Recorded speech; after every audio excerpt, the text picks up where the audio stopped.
El presidente del Tribunal Superior de Castilla y León vuelve a entrar de lleno en política y con polémica. Ya opinó sobre la exhumación de Franco, fue reprendido además por el Consejo General del Poder Judicial por criticar el estado de alarma del gobierno y ahora entra en tromba contra Pablo Iglesias. Su falta de prudencia y moderación daña la imagen de la justicia y lleva a plantearse si las salidas de tono de José Luis Concepción forman parte de una estrategia ajena a lo judicial. Aquí arranca Cuestión de Prioridades.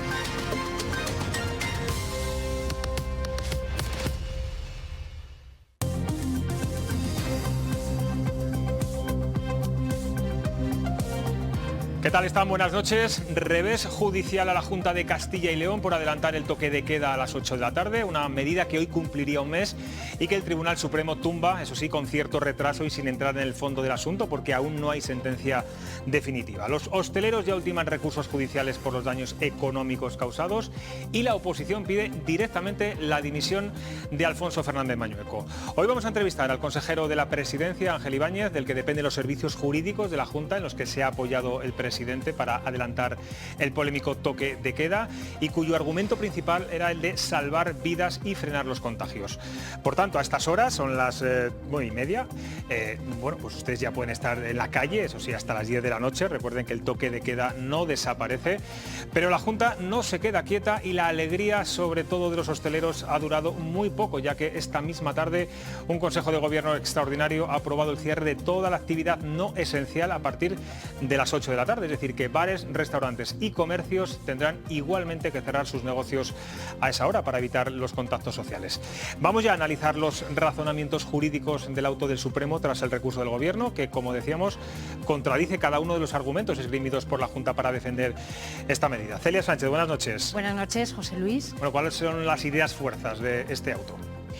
La sección cuarta de la Sala de lo Contencioso Administrativo del Tribunal Supremo, sin entrar en el fondo del asunto, solo dejando sin efecto el toque de queda a las 8 de la tarde, es rotunda en algunos aspectos que determinan el auto. Por ejemplo, estos: las medidas que las administraciones adopten para proteger la salud y seguridad de los ciudadanos deben respetar los derechos fundamentales garantizados por la Constitución, señala este auto textualmente.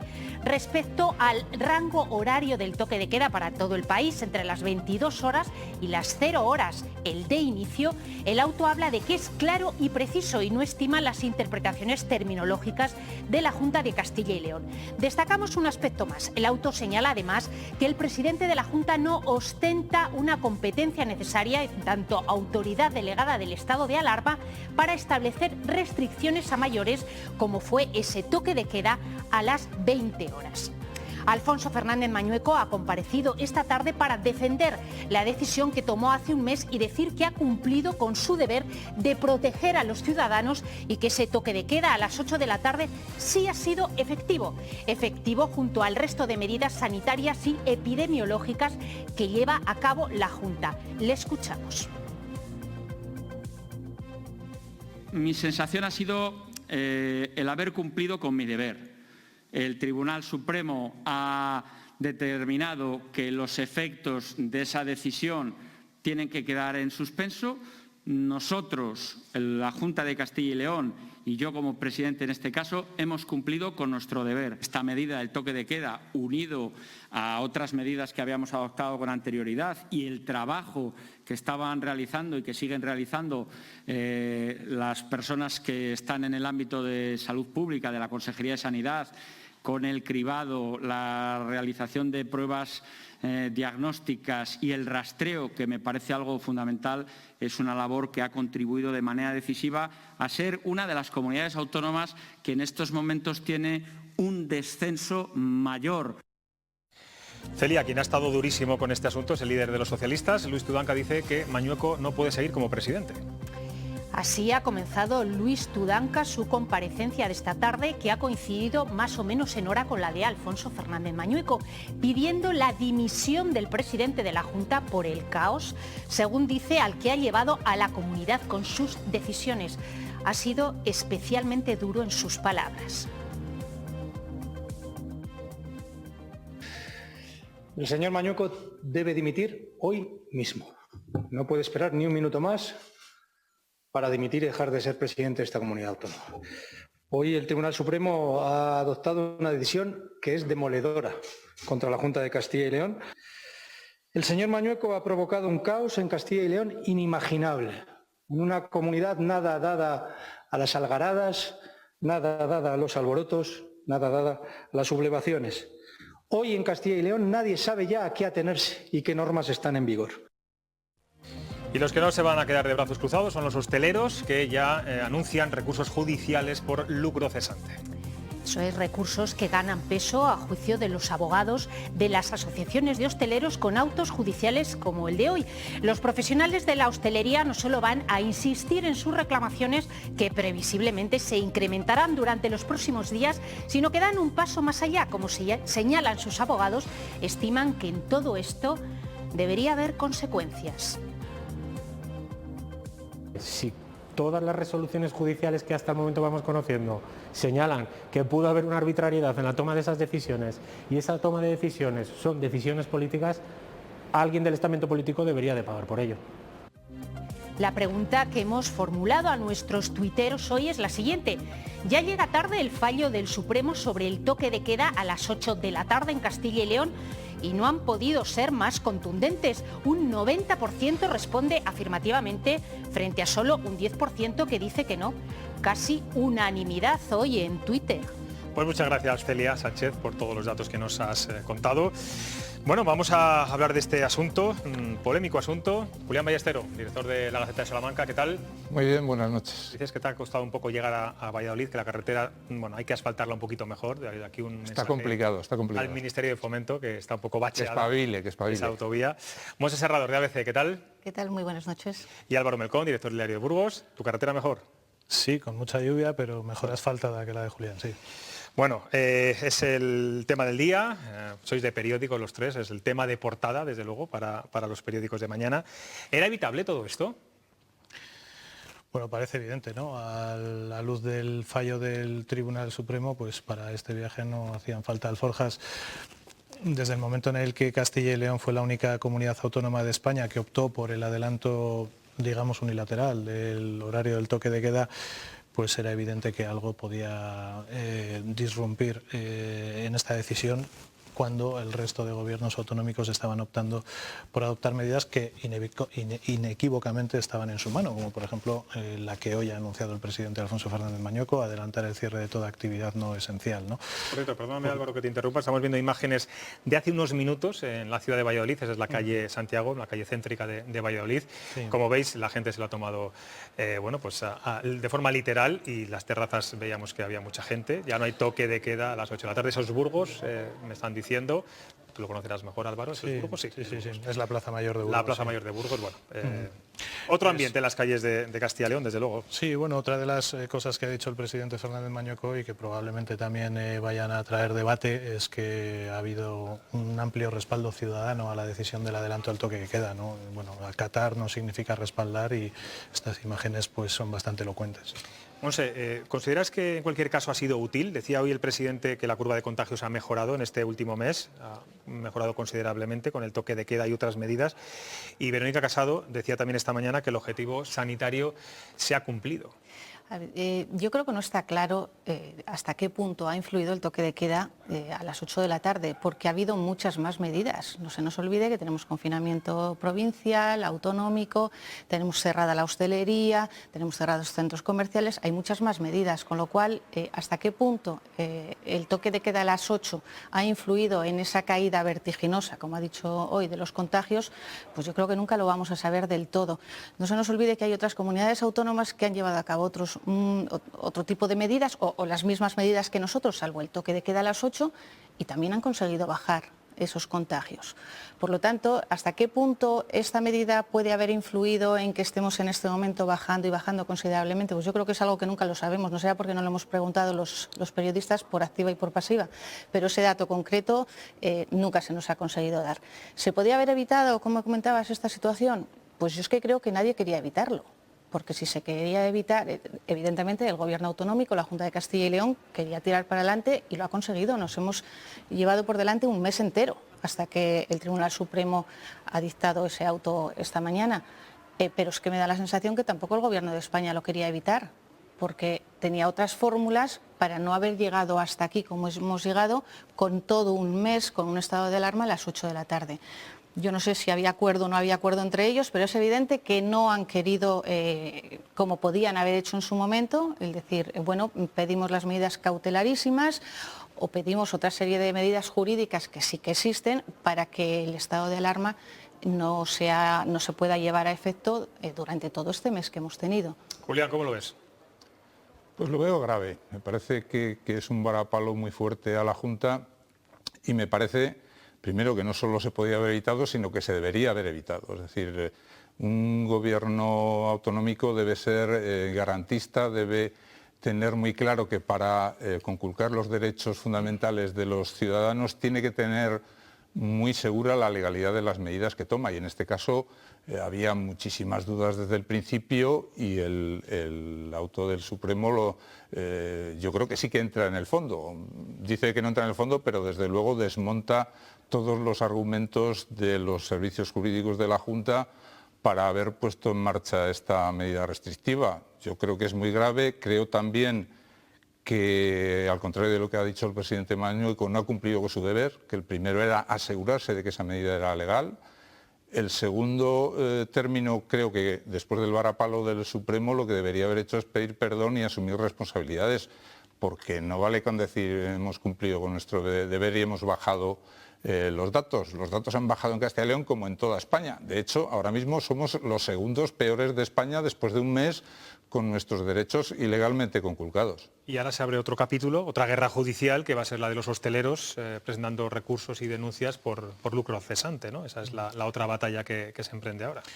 Sí, estaba escuchando a Sergio Carpio, que es un abogado burgalés que está planteando una demanda colectiva. Es cierto lo que ha dicho el presidente hoy, hasta que no exista una sentencia definitiva por parte del Tribunal Supremo va a ser difícil que pueda prosperar en sede judicial esa avalancha de demandas, pero es evidente que se va a producir y va a ser interesante ver cómo van a resolver los tribunales estas causas, porque va a marcar el devenir de lo que pueda suceder en todo el país, ¿no? Vemos lo que sucedió cuando el Tribunal Superior de Justicia del País Vasco tomó la decisión que tomó la semana pasada, cómo se ha producido un efecto en cadena, y yo creo que en este caso va a suceder exactamente lo mismo. Hay un enfrentamiento muy directo, en este caso, entre las decisiones que ha tomado la Junta de Castilla y León, de cuya buena voluntad yo no dudo, y los intereses económicos de dos sectores que están siendo machacados por la adopción de esas medidas. El gran argumento, digamos, de la Junta de Castilla y León entre bueno, muchos es sobre todo evitar los contactos sociales, ¿no? El toque de queda a las 8 era para evitar, bueno, pues sobre todo las cenas en los restaurantes, etcétera. Hoy se ha tomado la medida de adelantar, bueno, de cerrar todo lo que sea actividad no esencial, es decir, bueno, pues eso, restaurantes, comercios, bares, también a esa misma hora. ¿Creéis que es una buena fórmula o debería ser la fórmula inicial desde el primer momento? Es que ahí está, el propio auto le dice a la Junta que tenía otras fórmulas para llegar a evitar esos contactos, y esa es una de las fórmulas. Entonces, al final, ¿qué hemos conseguido? Pues que los ciudadanos estemos totalmente locos, que hoy la gente no sepa si puede estar hasta las 8, hasta las 9, hasta las 10, que mañana ya no sepa muy bien hasta qué hora tiene que estar, cuándo y dónde, y que estemos pues completamente despistados y sobre todo perdiendo también un poco la credibilidad en nuestros mandatarios, en nuestros políticos, porque dices, ¿por qué aquí esto? ¿Por qué en el otro sitio no? ¿Por qué en otra comunidad son distintas las medidas?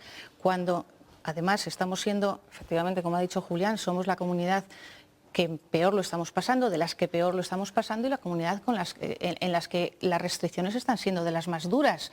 Entonces, cuando además ya hay un tribunal que nos echa por tierra una medida que, francamente, yo no he conocido a nadie, fuera de la Junta, claro, que diga esta medida puede salir adelante. Casi todo el mundo tenía muy claro que el adelanto a las 8 no iba a salir adelante, pero por una cuestión no de fondo. Ojo, que en el fondo podemos estar todos de acuerdo. Si lo que queremos es evitar muertes, ¿cómo no vamos a estar de acuerdo? Pero tenemos que tener una garantía y un Estado de Derecho. Pues permitidme, porque alguien que está muy al tanto de todo esto es el consejero de la presidencia de la Junta, Ángel Ibáñez. De él dependen los servicios jurídicos que argumentaron en su día el sustento legal para adelantar el toque de queda a las 8 y las alegaciones presentadas posteriormente ante el Supremo para defender esta medida, que es única en España. Vamos a ver si nos aclara algunas dudas. Nos escucha desde Burgos. Buenas noches, consejero. ¿Qué tal? Buenas noches. Bueno, parece que los razonamientos jurídicos no eran tan potentes ni estaban tan bien armados como venían defendiendo. Aquello de que el ocaso empieza a las 8 de la tarde y otros argumentos que defendían, bueno, pues jurídicamente no tenían mucha validez, consejero. Bueno, ciertamente el auto no aborda en profundidad algunas de estas cuestiones desde el punto de vista jurídico y lo que hace es dejar en suspenso la eficacia de una medida. Llegará el momento donde previsiblemente puedan abordarse todas y cada una de las argumentaciones jurídicas que se pusieron de manifiesto en el recurso, porque quiero recordar que algunas de ellas pues, estaban, yo creo que francamente bien argumentadas y el auto finalmente no las ha abordado en profundidad porque no correspondía. En cualquier caso, esto es una cuestión que conoceremos pues, dentro de unos meses cuando se aborde en profundidad la cuestión.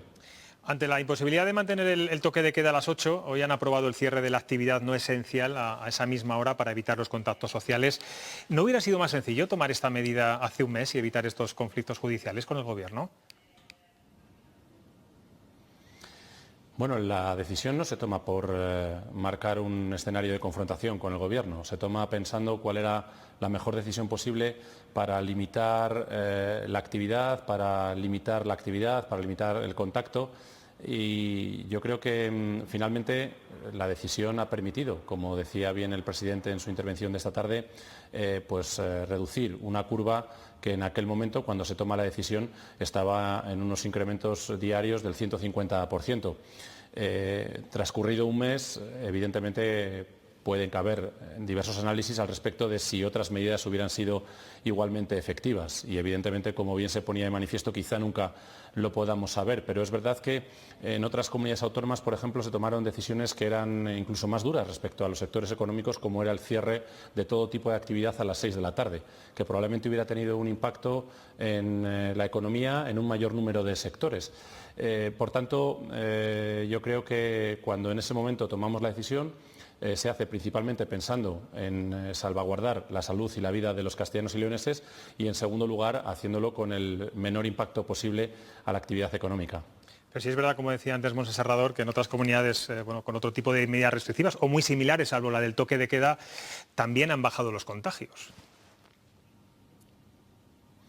Sí, evidentemente los datos están ahí. Es verdad que recientemente hemos conocido algún medio a nivel nacional que ha hecho una comparativa acumulando cuáles eran los diversos tipos de medidas restrictivas que estaban tomando las comunidades autónomas y donde, en función de ese ranking que, digo, no había elaborado la Junta, sino ese medio a nivel nacional, aparecía Castilla y León como en la zona media, en la zona intermedia a la hora de tomar medidas. Ni ha sido la más restrictiva ni la menos, ha estado en esa zona intermedia. Evidentemente, poder tomar otras decisiones en su momento hubiera sido posible, nadie lo puede descartar, pero cuando el Consejo de Gobierno se reunió con los principales expertos que nos asesoran en el ámbito sanitario, porque quiero poner de manifiesto que todas las decisiones que se han tomado no lo han sido desde una perspectiva política, sino que hemos tratado de aunar la ciencia y el conocimiento experto de las personas que están en la lucha contra la pandemia con las decisiones que, como digo, mejor pudieran incidir en la lucha contra la COVID-19 y por eso se tomaron estas decisiones de las que ahora estamos hablando. Lo que está claro, consejero, es que los hosteleros, y lo hemos escuchado en las últimas horas, y sectores afectados van a recurrir por lucro cesante, es decir, por los daños económicos que ha supuesto esta medida.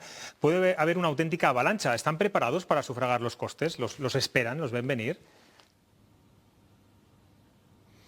Bueno, lo primero que quiero decir es que evidentemente todo el mundo tiene en un Estado de Derecho el derecho, valga la redundancia, a salvaguardar su interés sectorial. Esto es algo que hay que respetar. La Junta ha tratado de velar en todo momento por el interés general de los castellanos y leoneses.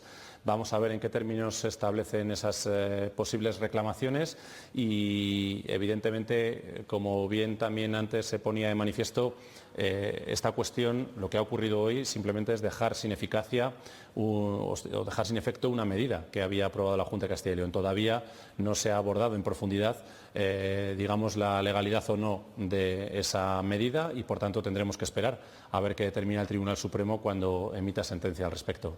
Sí, con esta medida del cierre a partir de las 8, algo que va a ocurrir a partir de mañana, sobre todo en la hostelería, entiende que muchos hosteleros se sientan perseguidos, que digan es que no les dan un respiro.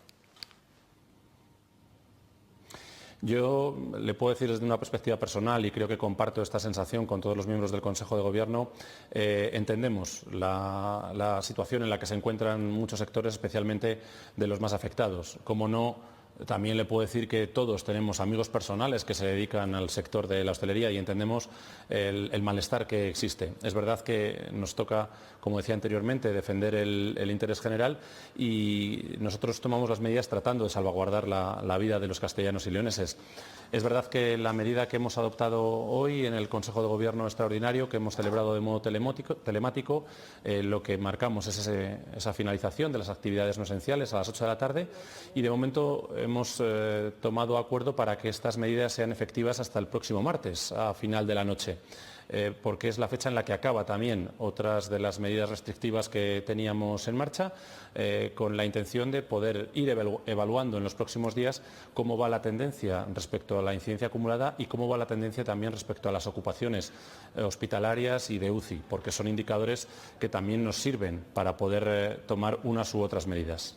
Sí, el presidente de la Junta explicaba esta tarde que el toque de queda a las 8 ha servido para frenar los contagios, pero ¿se puede hablar de números, de porcentajes, de cómo ha influido en concreto esta medida en la bajada de positivos, que es algo que todavía desconocemos? Estoy convencido que la ciencia, cuando se estudie esta cuestión, dará una respuesta, pero entiendo que todavía es pronto para poder conocer en qué medida este tipo de decisiones han podido ser relevantes. Yo quiero también poner de manifiesto, ustedes en el plató lo han hecho, que Castilla y León no solamente ha tomado una serie de medidas restrictivas, sino que estamos, yo creo que liderando algunas de las actuaciones en materia preventiva en toda España. Me estoy refiriendo a esos cribados masivos que se han hecho por todo Castilla y León. Me estoy refiriendo a que somos una comunidad que triplicamos el número de rastreadores respecto a las recomendaciones que hace la Organización Mundial de la Salud. Me estoy refiriendo a que hemos lanzado una campaña de vacunación que nos está permitiendo optimizar al máximo todas y cada una de las vacunas que nos están llegando. Me estoy refiriendo a todos esos análisis de aguas residuales que nos permiten anticiparnos también en la lucha contra el virus. En definitiva, hay muchas otras medidas que estoy convencido que también han ayudado a que podamos, de momento, haber conseguido que esa caída de la curva sea muy importante. Pero no podemos relajarnos todavía. ¿Por qué razón? Porque aunque la incidencia acumulada esté bajando de modo muy notable en Castilla y León, todavía tenemos unos niveles de ocupación hospitalaria y en UCI que son muy preocupantes y que es ahora mismo lo que tenemos puesto en el objetivo antes de poder tomar ninguna otra medida. Ha dado una rueda de prensa inmediatamente Luis Tudanca, pide la dimisión del presidente de la Junta. ¿Esto va a producir un fuerte desgaste para la figura de Alfonso Fernández Mañueco? No, en absoluto. Bueno, es una posición que yo creo que era conocida. Se estaba esperando, yo creo que esa salida. Es verdad que cuando alguna circunstancia similar ha ocurrido en otros contextos, no hemos escuchado al Partido Socialista de Castilla y León pensar en dimisiones. Por ejemplo, cuando el ministro Illa en el mes de septiembre tomó algunas decisiones en una orden de restricción de movilidad en determinadas localidades de la Comunidad de Madrid y el Tribunal Superior de Justicia de la Comunidad tumbó esa orden, evidentemente el Partido Socialista de Castilla y León no salió en tromba a pedir la dimisión del ministro Illa, o cuando recientemente el Tribunal Superior de Justicia del País Vasco ha anulado ese cierre de los establecimientos de hostelería, tampoco ha salido el Partido Socialista pidiendo en tromba la dimisión del Gobierno de la Comunidad del País Vasco. Por tanto, bueno, entra dentro de la estrategia en la que ahora está el Partido Socialista, una vez que yo creo que la irresponsabilidad del Gobierno, porque coincido con una reflexión que se ha hecho ahí, que los ciudadanos están muy cansados de estas estas gran cantidad de medidas que son distintas en distintos territorios. Esa irresponsabilidad que supuso dejar 17 mandos distintos en toda España, yo creo que es lo que está provocando que pues ahora el Partido Socialista esté alineado con un desgaste político y pues lo único que esperamos es que, ya que ayudar no va a ayudar, pues que tampoco estorbe demasiado. Ya que le tengo aquí en cuestión de prioridades, en un día como hoy, como miembro destacado del Partido Popular, también me gustaría saber qué le parece el anuncio de Pablo Casado de mudarse de la sede de Génova en Madrid y no volver a hablar de Bárcenas. Así que, ¿qué van a conseguir? Bueno, hemos conocido esta mañana esa decisión. Evidentemente entra dentro de las competencias o las atribuciones que el presidente nacional del partido tiene y desde esa perspectiva hay que respetar. Entendemos que probablemente yo, como militante, como afiliado del Partido Popular, entiendo que el presidente toma esas decisiones pensando en lo mejor para la organización. ¿Y le preocupa el sorpaso de Vox en Cataluña y que no hayan recibido votantes de Ciudadanos tras su debacle? No, porque hay que contextualizar. Yo creo que cualquier analista político podrá conocer que las elecciones autonómicas son completamente distintas, dependiendo de las comunidades autónomas donde se producen. Ahora estamos hablando de Cataluña, que tiene unas circunstancias muy excepcionales que evidentemente habrá que analizar, porque el resultado del Partido Popular no ha sido evidentemente lo deseable que hubiéramos querido en la organización y que hubiéramos querido las personas del Partido Popular. Pero las últimas elecciones autonómicas que creo que se habían hecho en España, las últimas creo que fueron las de Galicia, donde el Partido Popular en ese caso obtuvo mayoría absoluta y donde la formación política que me ha indicado no obtuvo ninguna representación. Por tanto, vamos a tener cautela, hay que hacer un análisis de los datos, evidentemente teniendo en cuenta todos los sesgos que tienen los territorios en España. Señor consejero, tenemos aquí a 3 periodistas. Voy a empezar con al que más conocerá, que es su paisano, Álvaro Melcol, director del Diario de Burgos, que quiere hacerle una pregunta. ¿Qué tal, consejero? Buenas noches. Nos hemos cambiado el espacio hoy. Voy a abusar un poco y voy a hacer 2 preguntas, con tu permiso, José Luis. Una pregunta COVID vinculada un poco con lo que estábamos comentando antes. Como responsable político de los servicios jurídicos de la Junta, se lo pregunto si no les hizo reflexionar el hecho de que ninguna otra comunidad autónoma emprendiera el mismo camino u optara por la misma línea jurídica que la Junta de Castilla y León, teniendo en cuenta que cuando ustedes tomaron esta decisión, otros gobiernos autonómicos también estaban presionando al Gobierno de la Nación para la modificación de ese decreto ley que regula el estado de alarma. Y la segunda, ya que hoy el presidente también ha contestado a preguntas no COVID, por decirlo de alguna manera, permítame que se la traslade, ya se han convocado 2 congresos provinciales en Castilla y León. Me gustaría saber si cuando llegue el momento del Congreso Provincial de Burgos, y a pesar de las dificultades estatutarias, está usted a disposición del partido para presidirlo en esa provincia.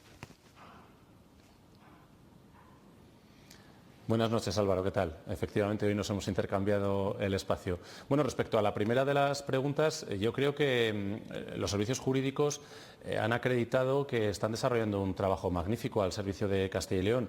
De hecho, ha estado en cuestión muchas de las decisiones que ha podido tomar la Junta en otros ámbitos, han estado sometidas a ratificación judicial muchas de las decisiones que ha tomado la Junta de Castilla y León, y ese trabajo de los servicios jurídicos ha permitido que el balance sea muy positivo. Yo creo que nos presentaron una propuesta sólidamente desde el punto de vista jurídico fundamentada y, por tanto, yo creo que evidentemente cuando a nivel técnico te expresan garantías y hay una fundamentación adecuada, pues sentíamos que el respaldo era el adecuado. Y no obstante, como bien comentabas, muchísimas comunidades pidieron que se tomara esta medida, aunque finalmente ninguna de ellas dio el paso como sí que hizo Castilla y León. Sobre la segunda de las cuestiones, bueno, yo siempre he manifestado que mi estar a disposición del partido es una de las características que me honra tener como militante del Partido Popular, y ese estar a disposición significa hacerlo en el lugar en el que corresponda estar. Esta es la misma respuesta que di en el anterior congreso, que me llevó a ser coordinador provincial ahora en Burgos, y por tanto, como es la misma que di hace 4 años ya aproximadamente, pues sigo manteniendo la misma respuesta. Once. Sí. Buenas noches, consejero. A mí me gustaría saber de verdad, bueno, me gustaría que nos dijese la de verdad, entiendo que nos la va a decir, pero ¿hasta qué punto estaban convencidos de que esta medida iba a salir adelante, iba a seguir adelante y no iba a ser tumbada como ha sido por el Tribunal Supremo? Estaban convencidos de sus argumentos, argumentar siempre es fácil, pero ¿hasta qué punto creían que iba a ser así o dijeron vamos a tirar para adelante y al fin y al cabo el tiempo juega a nuestro favor, cuanto más tiempo esté en vigor, pues mejor para todos? Yo creo que... Buenas noches. Voy a responder con total sinceridad, como he hecho también con las anteriores preguntas. Yo creo que de lo que realmente estábamos convencidos es que la medida iba a resultar efectiva para reducir esa curva que en esos primeros días de enero estaba teniendo una pendiente horrorosa y que nos hacía prever la posibilidad incluso de un colapso en el sistema hospitalario y en las camas UCI de nuestra comunidad autónoma. Eso fue el principal impulso que tuvimos como Junta de Castilla y León y, por supuesto, el presidente como autoridad delegada competente. A esa decisión, evidentemente, se le sustentó con un informe sanitario que yo me gustaría que todo el mundo pudiera comprobar para que todo el mundo vea que no se toman las decisiones porque un día nos sentemos y pensemos que se nos ocurre, sino que hay un sustento desde el punto de vista sanitario y también, por supuesto, como he dicho anteriormente, desde el punto de vista jurídico, que entendíamos que daba una argumentación lo suficientemente sólida para poder sustentar esa decisión. Por último, Julián. Buenas noches, consejero. Quería preguntarle si hubo instrucciones a esos servicios jurídicos de buscar una justificación para una medida que se quería poner en marcha y si hubo también instrucciones de dilatar hasta el último día la presentación de alegaciones, haciendo así que permaneciera la duda legal de si ese adelanto del toque de queda correspondía a lo que permitía el decreto de estado de alarma o no. Y lo último, ¿no cree que la Junta debería pedir perdón a los castellanos y leoneses por haber mantenido durante un mes una medida que no se ajusta a la legalidad? Buenas noches, Julián. Más bien, yo lo enfocaría desde la perspectiva contraria, me estoy refiriendo a las primeras preguntas, ¿no? No es que la Junta de Castilla y León tenga que dar instrucción a los servicios jurídicos, sino que son los propios servicios jurídicos los que permiten armar, desde un punto de vista legal, una decisión sobre la que se está trabajando. Le puedo asegurar que todas y cada una de las decisiones que tomamos como Junta de Castilla y León lo hacemos siempre contando con la colaboración y con el asesoramiento de los servicios jurídicos. Y cuando esta medida se pone sobre la mesa, son ellos los que tienen que entender que hay capacidad suficiente para defender con argumentaciones jurídicas que la decisión pueda ser tomada. Por tanto, yo lo enfocaría desde esa perspectiva inversa. Sobre la segunda de las cuestiones, bueno, la Junta trabajó bien la argumentación. Son cerca de 40 folios de argumentación en el recurso que presentó.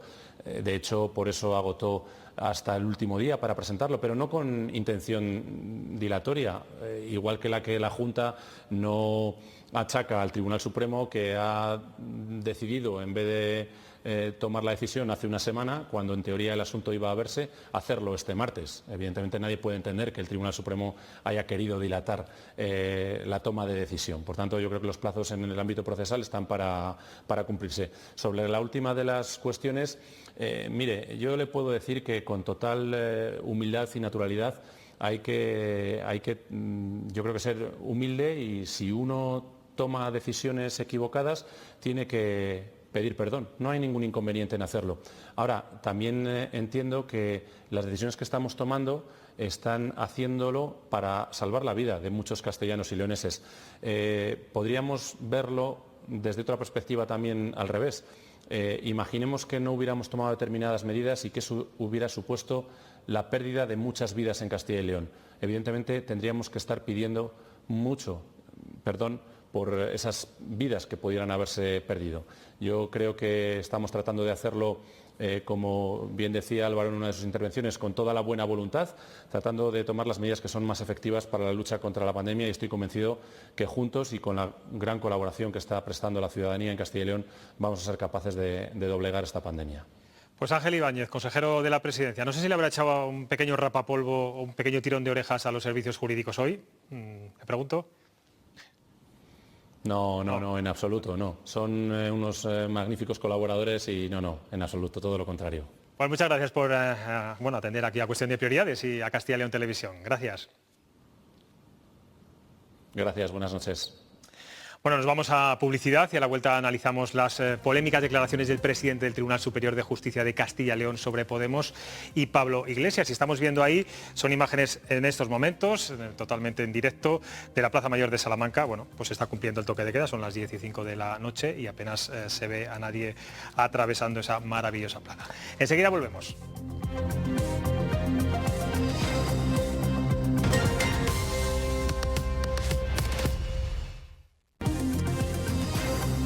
Seguimos en Cuestión de Prioridades, estamos como siempre en directo, son las 10:10 de la noche, de este 16 de febrero trepidante en lo que a polémicas políticas se refiere.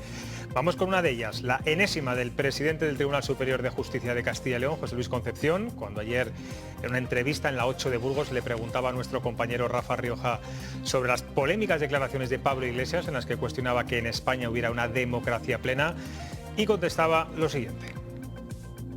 Yo creo que la democracia de un país se pone en solfa desde que el Partido Comunista, que es al que pertenece este señor, forma parte del gobierno. Y claro, el secretario regional de Podemos, Pablo Fernández, ha salido en defensa de su líder y ha pedido la dimisión de Concepción porque dice que sus palabras son un atentado a la separación de poderes. Que lo piense ya me parece preocupante. Pero que lo haga público en una entrevista, en un programa de televisión, me parece inaceptable, vergonzoso y, desde luego, yo espero que el ESMES y que el Consejo General del Poder Judicial tome medidas. Bueno, es verdad que no es la primera vez que Concepción realiza declaraciones polémicas y ajenas a la judicatura. Lo hizo recientemente con la exhumación de Franco, también cuando cuestionó el fin del estado de alarma por parte del Gobierno central, lo que, bueno, en ese momento le valió la reprimenda del Consejo General del Poder Judicial por parte del señor Lesmes. Bueno, esto es una salida de pata de banco, ¿no? Sí, a Pablo Fernández le falta training con el señor Concepción. Los que somos de la plaza le tenemos algo más cerca, estamos más acostumbrados a estas cosas. Hombre, yo creo... ¿Es muy habitual este tipo de declaraciones?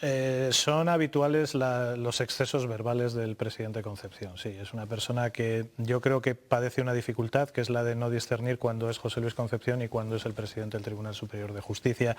Y ayer yo creo que ante esa pregunta de Rafa, que le pone el balón en el punto penalti y le quita al portero, pues él entra al trapo en la forma en la que lo ha hecho. El presidente de un Tribunal Superior de Justicia no se puede permitir unas declaraciones así. El Partido Comunista, Unidas Podemos, o llamémoslo como queramos, le guste a él o no le guste, es un partido perfectamente legal, que tiene un respaldo de millones de votantes. Yo estoy muy lejos de ser presidente del club de fans del señor Pablo Iglesias, pero me parece que el señor Concepción ayer erró gravemente y que el Consejo General del Poder Judicial debería de enmendarle la plana lo antes posible. Es cierto que es una persona a la que le queda poco tiempo de desempeño en sus funciones, ha ocupado 3 veces el cargo de presidente del Tribunal Superior de Justicia de Castilla y León y quizás, y digo solo quizás, y en esto sí que especulo, no es en absoluto información, pues él esté preparando su próximo paso a la vida pública en otro espectro, pero desde luego si este es el caso ha elegido la peor de las metodologías. ¿Espectro político? Por ejemplo. Monse, ¿cómo lo ves? Estamos viendo últimamente a varios jueces, vamos a recordar el del País Vasco, con ciertas declaraciones que gran daño hacen también al Poder Judicial. Estoy totalmente de acuerdo. Lo de la separación de poderes parece que se nos está olvidando. Y más una persona que es presidente del Tribunal Superior de Justicia de Castilla y León, como decía el compañero, no se puede permitir ese lujo porque... En esa entrevista creo que no estaba como José Luis Concepción, obviamente, estaba como presidente del TSJ. Por lo tanto, ya no vamos a entrar en el fondo de si sí o si no, si lo que dice tiene razón o no tiene razón. Diga lo que diga, no se puede posicionar de una forma tan clara políticamente hablando. Y menos, creo además que le hace un flaco favor al sistema judicial en un momento como el actual en el que precisamente se cuestionan muchas cosas. Julián, ¿tú también le ves como futuro político, puede ser, a lo que esté jugando ahora mismo el señor Concepción? Bueno, como lleva mucho tiempo con esas convicciones y con ese tipo de declaraciones, no creo que responda de inmediato a que se esté buscando un futuro político. Yo lo que sí quería era que el árbol de Concepción no nos impidiera ver el bosque, que es el fondo de sus declaraciones, con las que estoy de acuerdo. No porque sea el señor Iglesias comunista, sino porque un vicepresidente del Gobierno que no cree en la independencia del Poder Judicial, que ataca al Poder Judicial e intenta acapararlo y controlarlo desde su partido, que ataca a la monarquía, que intenta destruir el régimen democrático en que los españoles nos hemos dado desde el año 78, que no cree en la libertad de prensa y que ataca a los medios de comunicación desde el poder. Eso es lo grave. Lo de Concepción pues es anecdótico y no voy a respaldar ahora sus declaraciones como presidente del Tribunal Superior de Justicia, pero también le quiero decir al señor Fernández que podía pedir la dimisión del vicepresidente porque lo que hace, lo que está diciendo en contra de España, diciendo que no es una democracia, es mucho más grave y mucho más dañino que lo que pueda decir eso nunca va a José Luis Concepción. Eso nunca va a suceder. Que Pablo Fernández pida la dimisión del vicepresidente del gobierno, sabes que no. Bueno, no da muchas vueltas esto de los partidos. Bueno, vamos a dejar de un lado las guerras entre Concepción y Podemos y bueno, vamos ya con los perdedores de las elecciones catalanas, PP y Ciudadanos. Pablo Casado ha desviado hoy la atención del mal resultado del 14F y ha realizado dos anuncios inesperados. Escuchen. Cambiaremos la sede nacional del Partido Popular de ubicación, pues considero que no debemos seguir en un edificio cuya reforma se está investigando esta misma semana en los tribunales. Esta dirección nacional no va a volver a dar explicaciones sobre ninguna cuestión pasada que corresponda a una acción personal que no haya sido en beneficio del partido o incluso haya podido perjudicarme.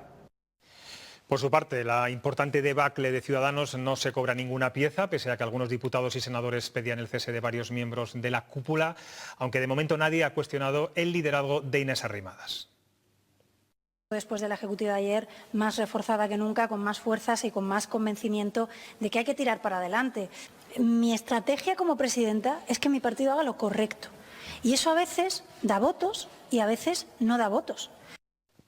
Bueno, vamos con lo que es la gran novedad del PP de hoy. El anuncio se va de la sede de Génova después de casi 40 años. Bueno, está claro que es la que se está investigando, la reforma de esta sede, la que está investigando los tribunales. ¿Creéis que es una forma de alejar los fantasmas?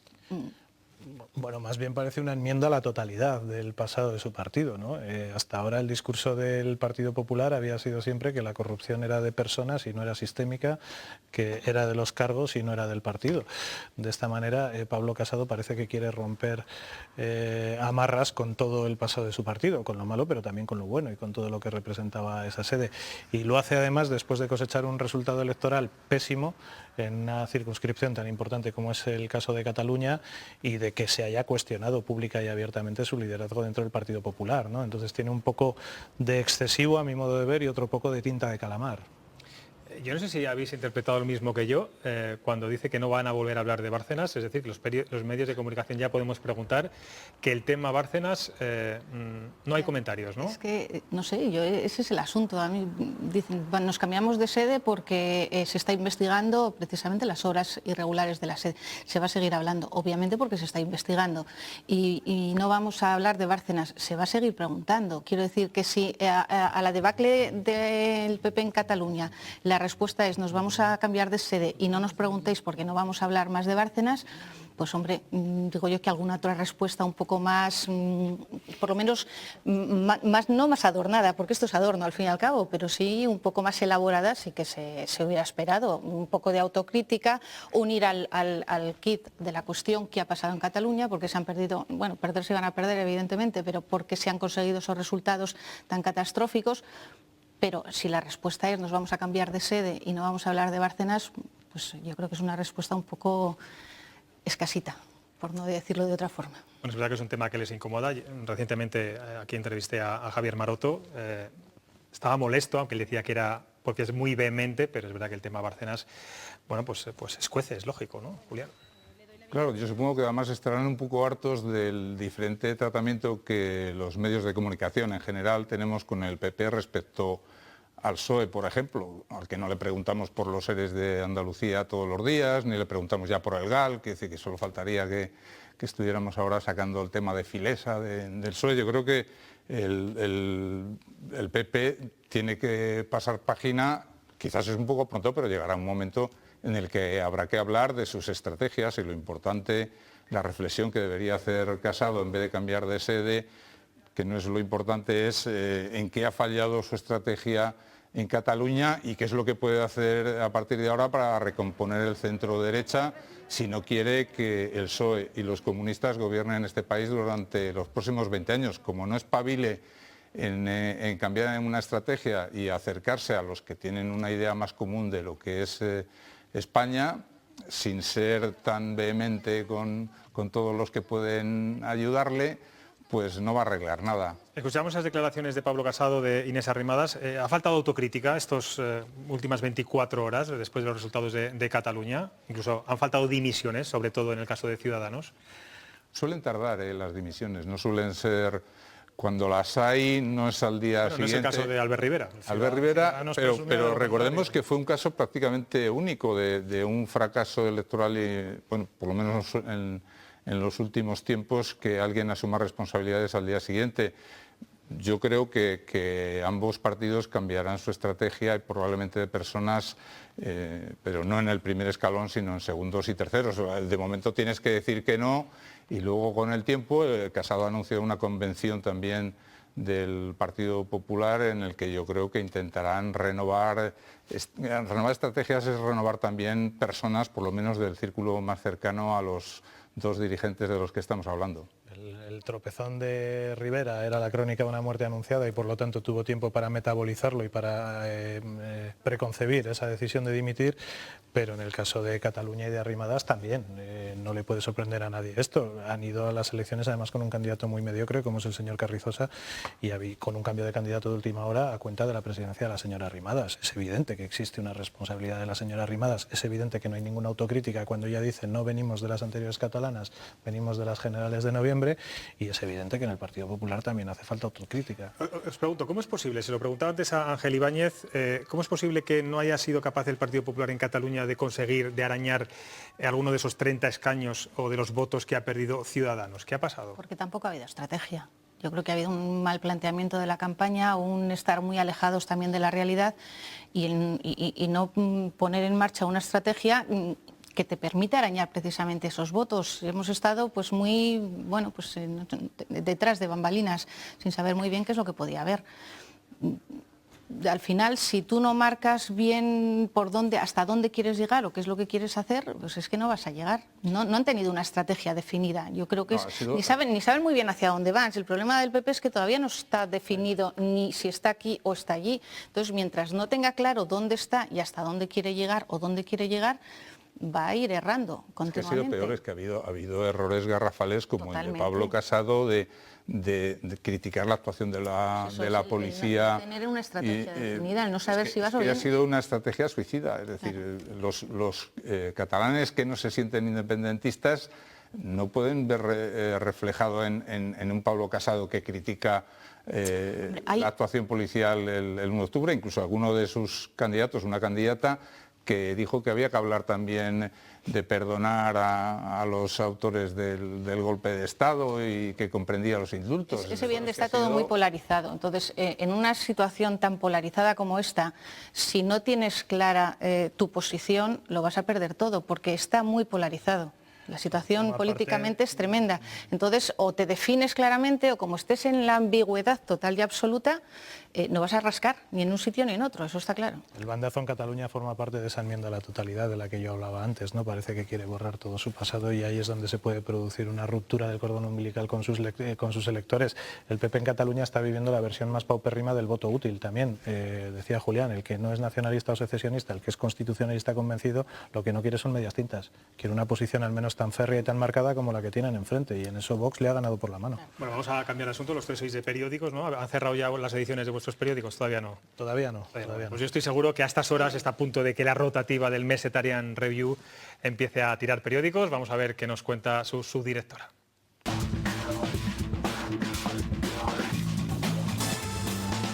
Buenas noches, José Luis. ¿Qué das color a lo gris? La edición de mañana de Mesetarian Review lleva en su portada las medidas extraordinarias contra la pandemia en Zamora, donde mañana, miércoles de ceniza, se exhibirá a las puertas de la catedral la cruz de carne. La efectividad de esta reliquia del siglo XIV contra las pandemias víricas está fuera de toda duda, pues ya 6 siglos antes de Pfizer estimulaba la respuesta inmunitaria utilizando el ARN. En Mesetarian Review, nuestro horizonte eres tú. Julián, Monse, Álvaro, Gracias por venir a Cuestión de Prioridades. Y como siempre les digo, mañana a las 9:30 estamos aquí, como siempre, en Castilla y León Televisión. Hasta mañana, disfruten.